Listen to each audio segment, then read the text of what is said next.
harus melihat dari ketinggian gunung dari secara makro ya. Mungkin bisa di next berikutnya. Nah, sebetulnya kalau kita tahu teorinya siklus properti itu adalah siklus 5 tahunan. Selalu ada fluktuasi turun naik ya. Harusnya kemarin terakhir 2019, 2020 kalau nggak COVID itu harusnya growing lagi.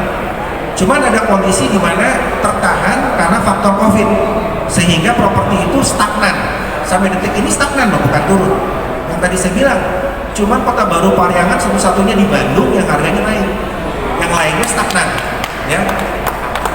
Berikutnya, nah ini adalah siklusnya. Ciri-cirinya apa? Sekarang itu sebetulnya ada di posisi jam 6:30, ya.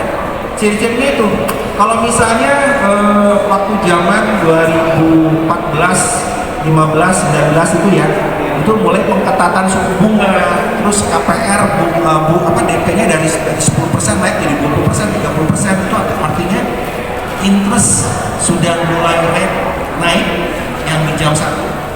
Nah, terus berikutnya saham turun, berikutnya lagi harga komoditi turun, lalu pengetatan uang. Nah, itu ciri-ciri properti akan slow down. Tapi kalau sekarang komoditi kan udah mulai naik lagi, ya sawit, batu bara udah mulai growing lagi kayak dulu. Jadi artinya ciri-ciri di mana properti itu akan mulai bangkit, cuman timingnya belum. Karena sekarang ini orang baru secara bisnis itu baru recovery after pasca COVID, ya. Next berikutnya. Nah ini grafik yang bisa teman-teman lihat. Kalau kita bicara dari tahun 2009 itu properti rising terus naik sampai 2014 puncaknya, lalu sempat ada penurunan slowdown sedikit karena kondisi yang tadi itu pengetatan uang. Jadi sampai 2019 turun kurang lebih ada sekitar 5-10%. Lalu ini sebetulnya secara COVID ini bukannya nggak naik cuma pelan, ya boleh dibilang ada kecenderungan tertahan.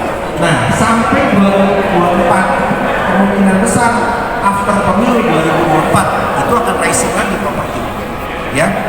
Nah artinya kalau kita beli properti di tahun 2009 walaupun misalnya di 2014 sempat ada turun, tetap harganya kan masih lebih tinggi dibandingkan di 2009 ya, karena kan memang harganya sudah naik gitu loh.